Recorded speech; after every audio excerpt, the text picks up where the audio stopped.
¿La administración de justicia será digital o no será? Con esa afirmación tan contundente empiezo con mi ponencia y con el texto de mi ponencia, y así empieza, digamos, mi humilde contribución al Observatorio de Transformación Digital del Sector Público, con una contribución fruto de una amable invitación del profesor Lorenzo Cotino, a quien quiero agradecer públicamente, como digo, su invitación para participar en este observatorio que se sitúa ya como referente indiscutible y con contribuciones de indudable valor. Sea como fuere, he realizado un trabajo recientemente, de hecho una monografía, sobre inteligencia artificial y justicia cautelar, y cómo las herramientas de inteligencia artificial que pueden ayudar a conjurar el riesgo relativo, por ejemplo, a la adopción de determinadas medidas cautelares, puede suponer un nuevo paradigma o una alternativa real a la toma de decisiones en sede judicial que a día de hoy, especialmente aquellas que a día de hoy se toman parcialmente en el vacío. Bien, he empezado directamente por el contenido, por lo sustantivo, y falta también presentarme. Mi nombre es Pere Simón, soy profesor contratado doctor, y, como les decía, recientemente he publicado una monografía sobre precisamente esta cuestión.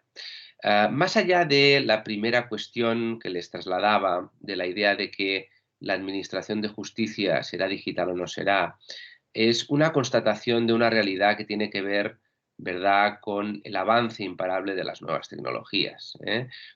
Parece poco plausible tratar de poner puertas al campo en el ámbito de Internet. Evidentemente, aquellos que han sido capaces de comprender que las nociones de participación, que las nociones de propiedad, y tantas otras cuestiones relacionadas, ¿no?, con la forma como los ciudadanos nos relacionamos.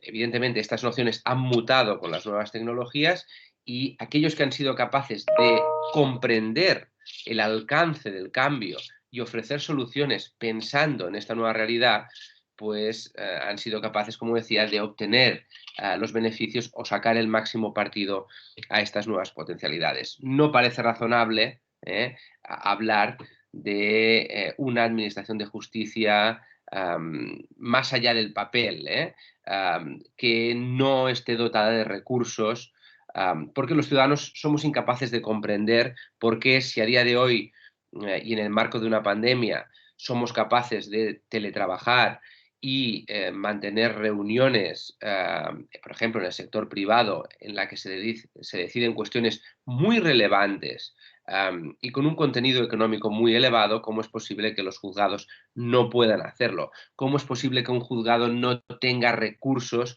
para celebrar juicios en determinadas materias por videoconferencia? Es difícil de imaginar cuando prácticamente cualquiera puede tener acceso a Internet con un equipo preparado o incluso con un teléfono, ¿no?, y poder realizar ese tipo de conversaciones, incluso reuniones, como decía, de trabajo, con medidas de seguridad implementadas, ¿no? De tal modo que precisamente lo que ha puesto de manifiesto la pandemia por COVID-19 es que nuestro sistema de justicia, su principal problema es un tema de recursos, es un tema de recursos. Pero esto también deberá ser superado, digamos, en un plazo razonable, y es evidente que todo está sometido a esta vorágine de cambio, ¿no?, de las nuevas tecnologías, y también la administración de justicia. Aquí, en este ámbito, en un primer momento, planteo esta realidad, en el trabajo planteo esta realidad y explico algo que se ha apuntado, digamos, por la doctrina en innumerables ocasiones. Es decir, que la justicia tiene que ser administrada de forma ágil, de forma transparente y con sometida a un principio, ¿no?, de eficacia, reducir costes, ser más ágil, como decía, y evidentemente, digamos, a todas luces las nuevas tecnologías permiten todos estos extremos. Aquí parece muy importante, más allá de citar los importantes documentos aprobados, ¿no?, por la red DAIA, la Carta Ética Europea sobre el uso de inteligencia artificial en los sistemas judiciales, ¿no? Esta carta ética señala toda una serie de funcionalidades que ya a día de hoy parcialmente son aplicadas por algunos juzgados en el seno de la Unión Europea, pero que son vías en muchas ocasiones que tienen que ser exploradas y que tienen que acabar de impulsarse. Por ejemplo, aplicar sistemas para un correcto seguimiento de los archivos y expedientes judiciales. Es evidente que sistemas de procesamiento masivo de información permiten localizar mejor aquello que se busca, pero incluso estableciendo alertas tempranas cuando, por ejemplo, hay un cambio de jurisprudencia o sobre unos determinados procesos para evitar que se acaben produciendo, por ejemplo, dilaciones indebidas, ¿no? Este tipo de alertas muy sencillas, que incluso podemos decir que no tienen nada de inteligencia artificial, pues pueden tener una utilidad práctica notable. Evidentemente, todo lo que tiene que ver con mejorar el acceso a la jurisprudencia. La existencia de chatbots que lo que hagan básicamente sea reforzar los principios de transparencia.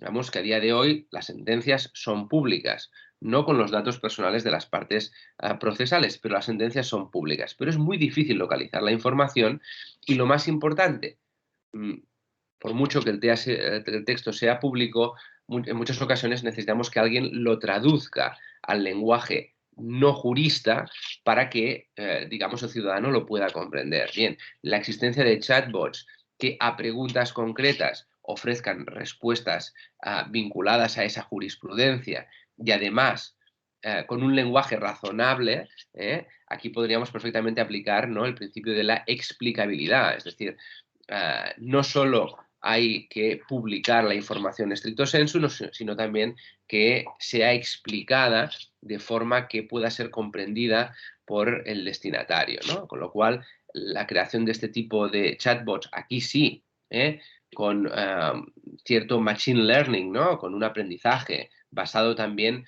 en el feedback que esas personas que hacen preguntas a través de estas estructuras puedan tener, pues puede tener mucho sentido.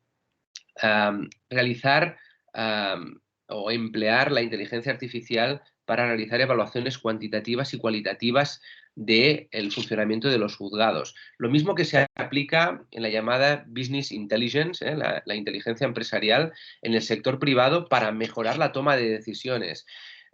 Si tomamos decisiones de gestión basadas, pues, en opiniones, tendremos problemas porque todo aquello que basamos en prejuicios o aspectos subjetivos normalmente puede estar sesgado y finalmente vamos a ser menos productivos. Esto que tiene asumido el sector privado, pues, ¿por qué no? ¿Por qué no tomar decisiones fundadas sobre la gestión, cómo se está realizando la gestión, ¿no?, de los juzgados a día de hoy, ¿no?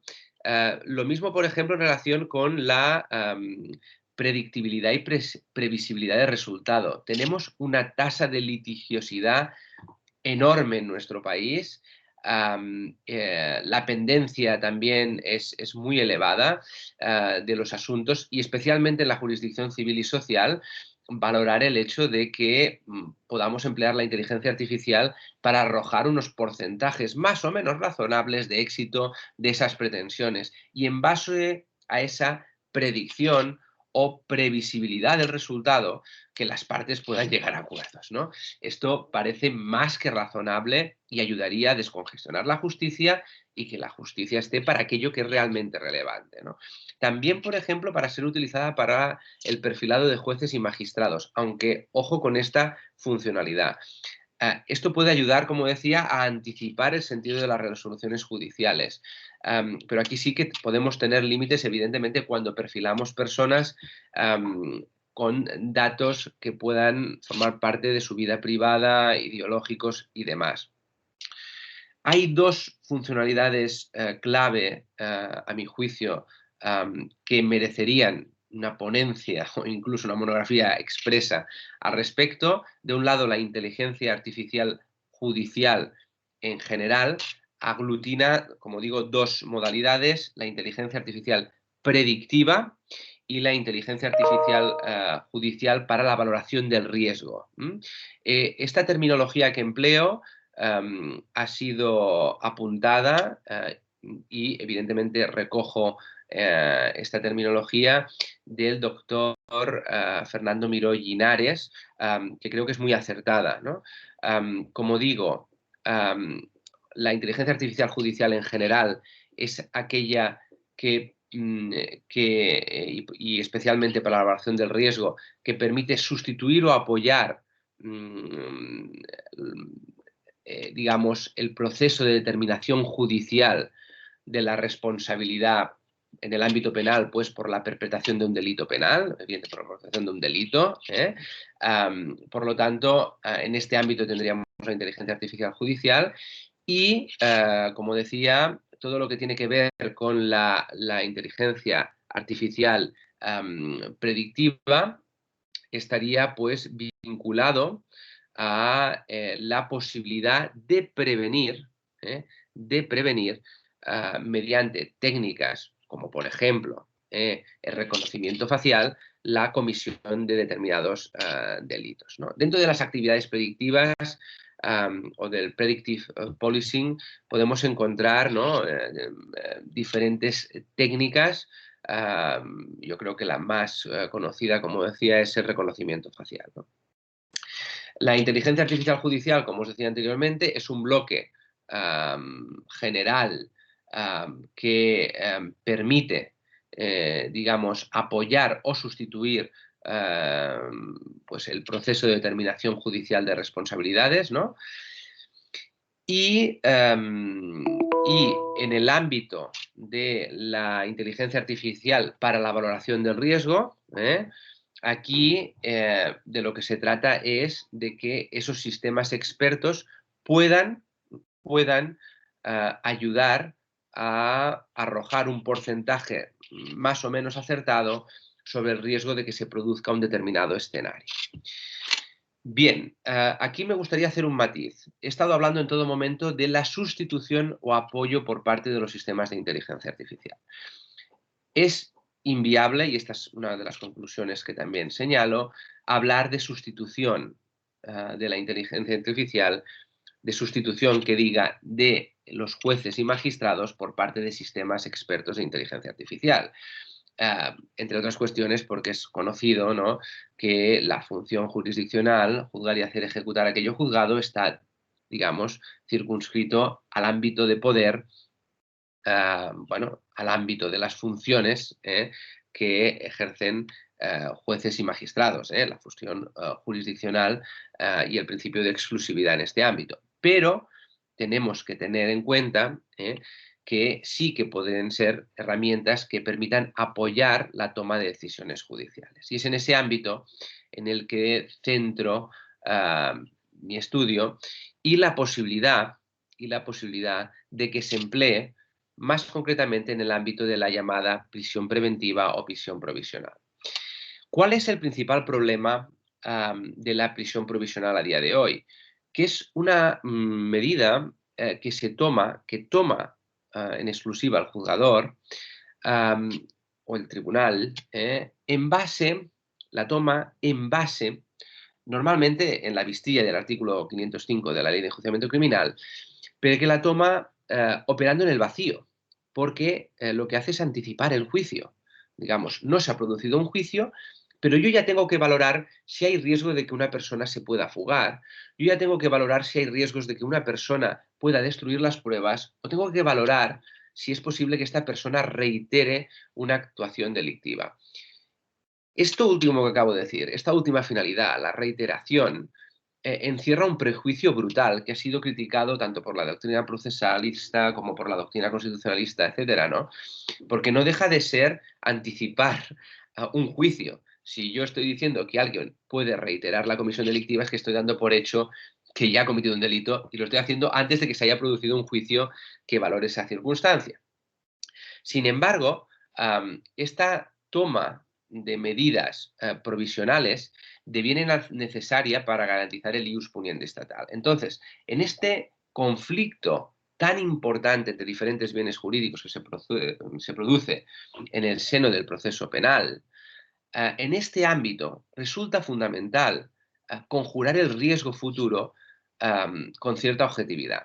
Y lamentablemente el juzgador no tiene muchos criterios para poder ponderar y conjurar el riesgo. ¿Qué pasa con mucha frecuencia en nuestros juzgados y tribunales?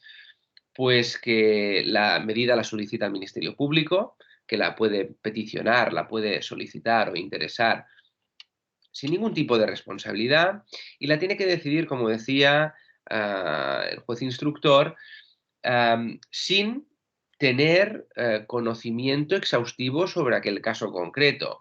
En muchas ocasiones en la misma vistilla, como decía, y por lo tanto, sin que incluso el investigado haya podido aportar información que permita valorar si realmente existe, por ejemplo, riesgo de fuga, ¿no? Valorando si realmente existe un arraigo social, económico en ese, bueno, en ese territorio o en el Estado español, ¿no? Por lo tanto, como digo, en la práctica se detecta una realidad, relación con la prisión preventiva, alejada de las proclamas jurisprudenciales y muy cercana al automatismo.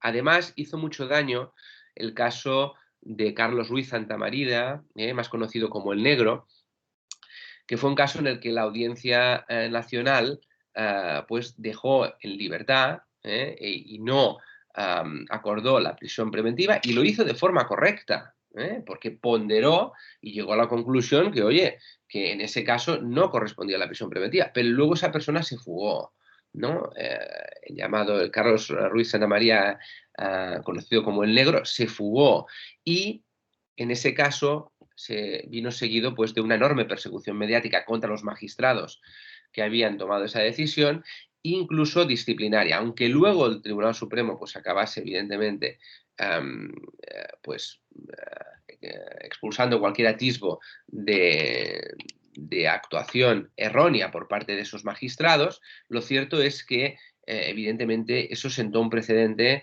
y está muy presente en el imaginario colectivo judicial.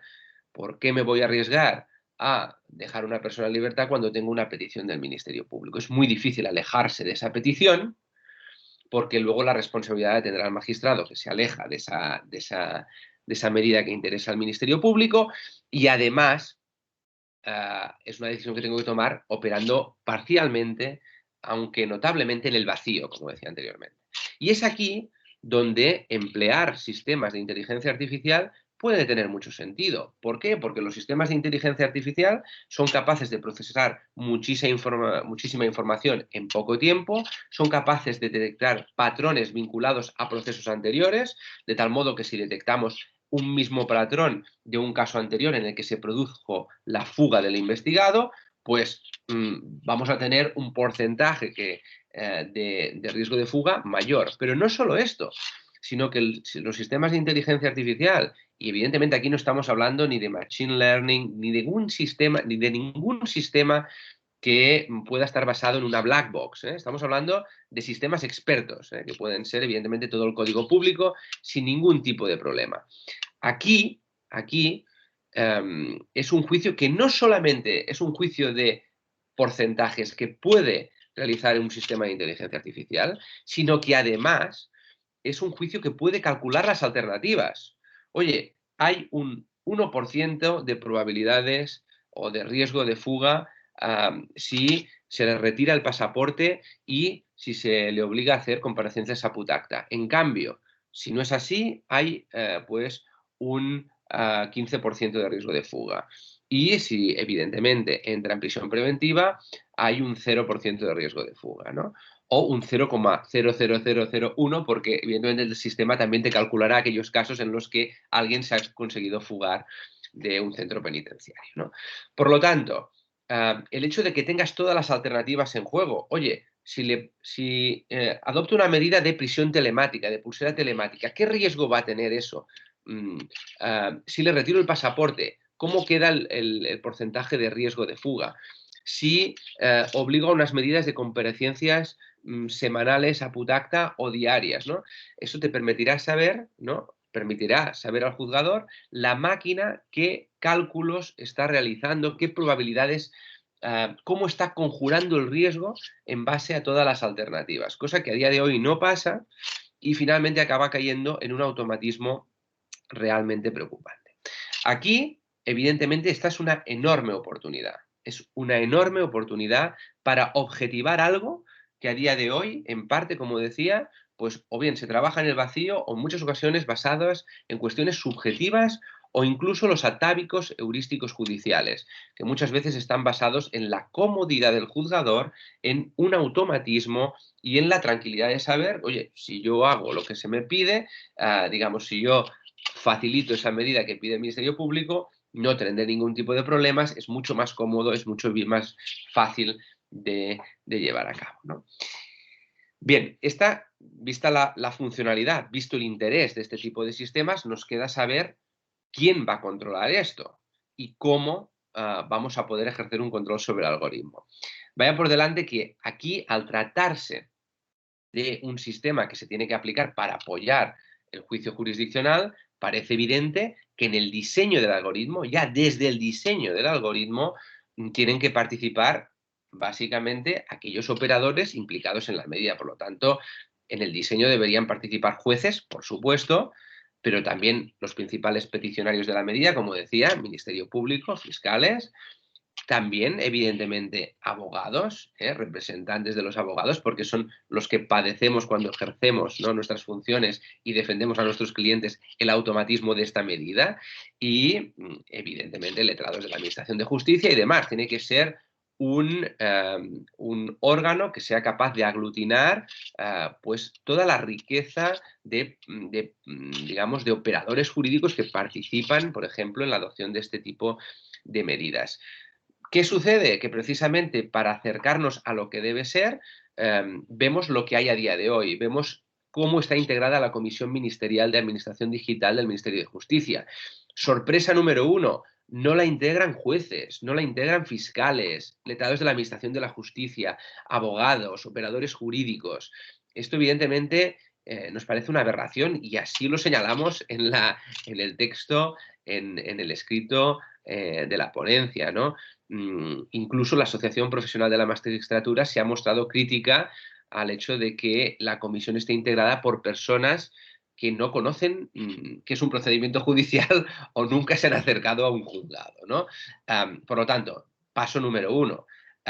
Si este órgano o un órgano parecido debiera ser el que tenga funciones de ayudar a implementar o diseñar este tipo de algoritmo o incluso controlarlo, pues necesariamente tendría que tener un papel clave o una participación clave de todos aquellos que juegan o desempeñan un papel importante en el proceso, en este caso en el proceso penal, ¿no?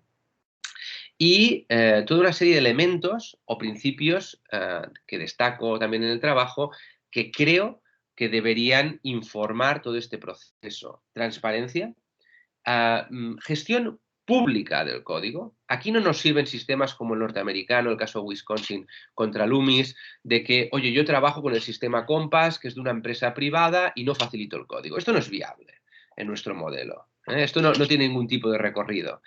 No solo tiene que ser público, sino que tiene que ser gestionado por, como digo, por el sector público. Y si lo ha desarrollado una empresa privada, entonces la única viabilidad que veo sería que el sector público comprase ese código y tuviese pues facultades de human in command de esa aplicación o de ese sistema experto de inteligencia artificial. Por lo tanto, transparencia, y transparencia significa publicidad del código entero, auditabilidad del código, que tiene que ser recurrente y por defecto, y publicar los resultados de esas auditorías, pero muy especialmente en este ámbito, explicabilidad, porque si a mí me das un código de inteligencia artificial y soy lego en el sistema en temas tecnológicos, no me voy a enterar de nada. ¿Me explico? No me voy a enterar de nada, con lo cual necesito que eso venga acompañado de medidas para explicar el código, para explicar cuáles son las reglas lógicas, los patrones que se van a tener en cuenta y cómo va a funcionar ese sistema experto. Una vez más, en este ámbito no podemos hablar de machine learning, ni de aprendizaje profundo, ni podemos caer en black box de ningún tipo. Aquí meramente un sistema experto basado en todo el precedente y basado en la capacidad de procesar grandes cantidades de información a gran velocidad, es más que suficiente para poder dar una respuesta a lo que realmente se necesita en sede judicial.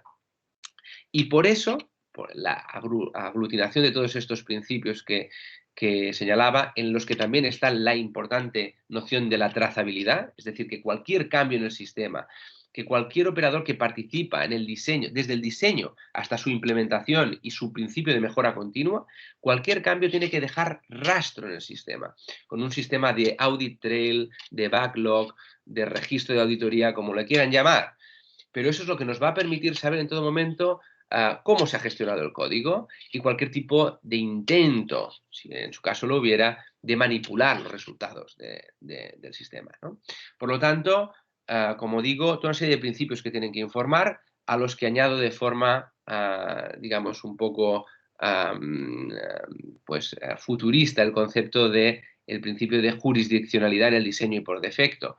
Evidentemente, como bien saben ustedes, existe el principio de privacidad por defecto y en el diseño creo que podemos utilizar perfectamente esta misma noción, pero aquí en este ámbito para reforzar la idea que decía al principio, es decir, es impensable que no participen jueces de la decisión del proceso de diseño, incluso del proceso de mantenimiento, implementación y mejora continua del algoritmo que se va a emplear, por ejemplo, en sede judicial algún día, para valorar o conjurar el riesgo o el periculum de las medidas cautelares para decir la prisión preventiva, ¿no? Con lo cual, bueno, esto de un lado. Y en segundo lugar, porque sea cual sea la decisión que tome el algoritmo, no va a ser una decisión automatizada, sino que eso deberá pasar por el filtro necesariamente jurisdiccional, porque esas decisiones, como decía anteriormente, son decisiones que tiene que tomar el juzgador. Y precisamente, como son decisiones que toma el juzgador, la impugnabilidad de esa decisión y de la decisión, en el caso en que esté basada pues, en el código de un sistema de inteligencia artificial, pues también debe quedar absolutamente garantizada junto con la imparcialidad del sistema de inteligencia artificial. Bien, y esto es todo. Espero haber aportado sobre todo algo de luz y ideas para el debate en el observatorio. Así que muchas gracias por la invitación y hasta la próxima.